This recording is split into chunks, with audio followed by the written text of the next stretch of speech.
Can you hear me? Perfect. Well, thank you, Enrique, and thank you to everyone for being here today. What I want to do is talk about innovation. It's the buzzword of the moment. We read about it and hear about it everywhere. But do we really know what's behind it? What's driving innovation? And what organizations can do to cultivate it? I'm going to answer those questions. But first, what I'd like to do is play a game. So I'd like everyone to participate. I'm going to read you a series of instructions. And the only ground rules for this game is that you work alone. You don't talk to your neighbor. Follow? Okay. So pick a number between 1 and 10. Now multiply it by 9. I know we have like a lot of smart people and economists, so we don't need our calculators. If it's a 2-digit number, add them together.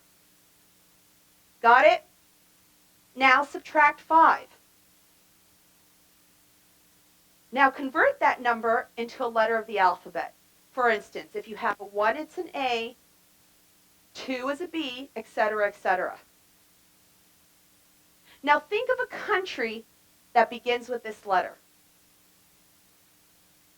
So add 1 to your number. You're still following? Now convert that number into another letter of the alphabet using the same 1 equals A, 2 equals B, etc., etc.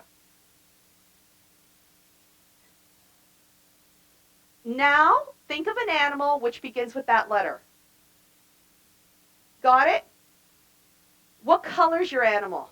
Don't say it. If you were thinking about a gray elephant in Denmark, you probably weren't alone. In fact, can I have a show of hands how many of you were thinking about gray elephants in Denmark? So you're probably asking yourself right about now, Francesca, great game, but what does this have to do with unlocking the potential of innovation? Well, what I'm here to tell you about today is that when we are all the same and we share the same background, experiences, education, we come up with the same answers. We get a lot of gray elephants. In fact, when you do this game, about 90% of people think about the gray elephants. But what we need is more diversity, and that diversity and difference of ideas to unlock innovation. What we need are less gray elephants in the room and more eagles, more elks, and even more emus. And what I can tell you is that study after study shows that diverse groups are better and more effective at problem solving than individuals alone or individuals in homogeneous groups. Diverse groups come to results quicker and are better at solving complex problems. And I think for an organization like the IDB, where we work on the most complex problems, that's important. So let me give you an example. We have a very challenging electrical engineering issue, and we have 8 of the world's best, most brilliant minds in electrical engineering. And we put them to study a problem. And then we have another group of 5 of the best, most intelligent and renowned minds in electrical engineering, plus 3 other people, maybe from different engineering disciplines, maybe from disciplines that are not related to engineering at all. What do you think the results are? Time after time and study after study shows that the diverse group trumps the best group. And that's why I think the old saying goes, 2 heads are better than 1.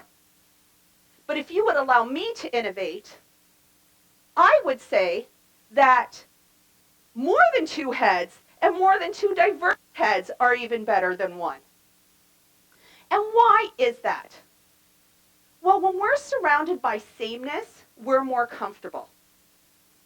We come to consensus much more quickly. We don't analyze facts as closely. And we can be more convinced to follow the wrong idea. In fact, we tend to believe people who are more like ourselves. But when we are in diverse groups, we have what they call cognitive friction. And that forces us to analyze problems a little more deeply, to think about others' perspectives, to question our own underlying assumptions, and to scrutinize everything more closely. And that leads us to better ideas. And better ideas lead us to innovation. So then what are the implications for organizations? Well, we know we are smart when we work like this, when we're networked and we're connected to many diverse people. Organizations that promote collaboration, that break down silos, and importantly, create inclusive cultures where people, irrespective of rank or file in the organization, can bring their best ideas to the table, are most innovative. So it follows that we are less smart like this when we work with people who think and look like we do. And even less smart like this when we're in a hierarchical and segmented organization. The silos that we create, in fact, stifle information flow and really don't allow us to leverage the diversity that we have in organizations. So I would say to you, the old ways won't open new doors. In other words, doing the same thing in the same old way will only lead to the same results. So I'm going to leave you with one final word, innovation, the word I started with. So what is the secret to innovation? I would argue that that secret is diversity, cognitive diversity, and inclusive workplace cultures that allow out-of-the-box ideas to flourish. So I would ask you, are you doing enough to bring diversity to your own teams? Are you doing enough to allow diverse ideas out and to put them on the table? If not, I would argue that you're leaving a huge innovation dividend on the table. Thank you very much.